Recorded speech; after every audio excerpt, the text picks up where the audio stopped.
Here's what amazes me, but I'm not surprised. You have fires on the west coast here. You have floods on the east coast. Uber and Lyft are jacking up the price, like ridiculous charges towards the riders, completely taking advantage of these dire situations, right? Charging them through the roof. But you would think that the person, the hero that's going out there to meet them, to drive them out of the situation, away from the fires, out of the flood zones, would get rewarded. No, nothing.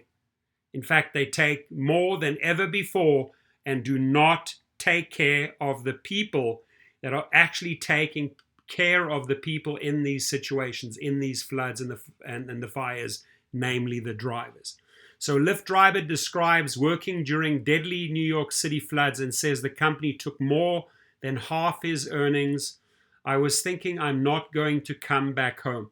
So there you are, being a hero, going out there, being the most essential of essential workers, right? And you expect some form of danger pay. I remembered in the army, if I'd go into specific dangerous zones, they would pay me. They would pay me a lot of money, right, to take care of business. Not Uber, not Lyft, right? And what you need to do, my friends, this guy did it the right way.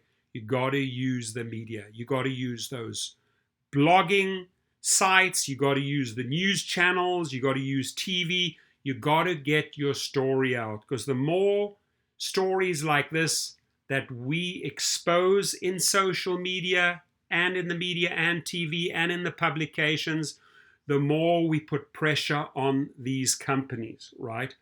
So astounding how they handle these type of things. During record flooding in New York City this month, Lyft took 46% of the total fare from one ride. The driver said he risked his life during the storm and his angry Lyft took so much from the fare. We never want someone to drive when they feel unsafe, a Lyft spokesman told Insider. Mohammed Haag said he did not know if he would make it home during the deadly New York City floods on September the 1st.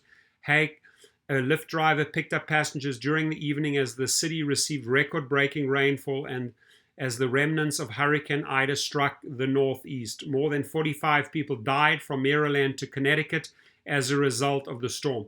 And again, I can mirror the same story here on the West Coast with the fires. Haag said the storm was the worst one he's driven through. He said he was terrified to drive, but he had taken off the previous 2 days and needed the money to pay expenses for his week. It was bad, really bad, he told Insider. I was thinking I'm not going to come back home. And after risking his life driving during a state of emergency, Haag was surprised to find out Lyft took more from a passenger's fare than he received. Lyft took $84.99 or 45.8% out of a $185.67 trip that he took at midnight the night of the storm, according to a ride receipt reviewed by Insider. Haag took home $78 or 42%. There he is showing he's breaking it down. Now the New York taxi workers, they also amplified the story, which probably Business Insider picked up, because they look at the tweets and they say, oh, this is a good story, we need to run with it. So always take your stories to Facebook, to Twitter, send them out to these channels so that we can put relentless pressure on these dubious companies. Lyft does not disclose the average commissions it receives from each ride, often called a take rate. However, based on ride receipts and financial statements, these usually average between 20 and 40%. We never want someone to drive when they feel unsafe, a Lyft spokesman told Insider. However, when a driver decides they do want to earn on Lyft, many in some of our busiest markets are making an average of more than $35 an hour. See, that's their comeback line. You know, here when the fires were on up in Tahoe, Lyft was charging the client $1,400. And then they proudly announced, oh, you know what? Our Lyft drivers are making $35 an hour. It's disgusting. Logan Green, John Zimmer, Dara Khoshawi, how you conduct yourselves. The public needs to know this. The riders need to know this. Riders need to know you are taking advantage of during floods and fires. Drivers need to know you're not getting paid enough during floods and fires, and we need to bring the stories to social media. Fees from a passenger fare go towards covering insurance costs, background checks, and other operational expenses, the spokesman said. But Hake said he and other drivers deserve to take home more money. Hake, a member of the New York Taxi Workers Alliance Union, said the organization is calling for drivers to keep 85% of a passenger's fare. It's always hard when we work hard and we risk our life like this. We expect something more. Ladies and gentlemen, it's time to get Travis Kalanick back. If you want that 85 or 75%, you better reinstate Travis Kalanick.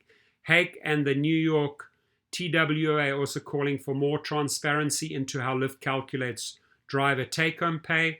Though New York City has established a minimum wage for ride-hailing drivers, the amount Lyft takes from a passenger fare varies per ride. Drivers across the country said the shadowy algorithm used by Lyft and Uber keeps them in the dark about how much the company takes out of the fares. As a driver, I'm going to say for the driver deserves more. As an essential worker, as a hero, they deserve something more. Hake said they deserve health benefits, they deserve protection if drivers feel unsafe or something happens to drivers. My friends, you got to fight, you got to be vocal, you got to turn to social media and air these stories. Otherwise, we will never, ever win this battle. Remember, we have the numbers. We are millions of soldiers strong, and we can easily beat these companies if we work together. Have a great day and stay safe.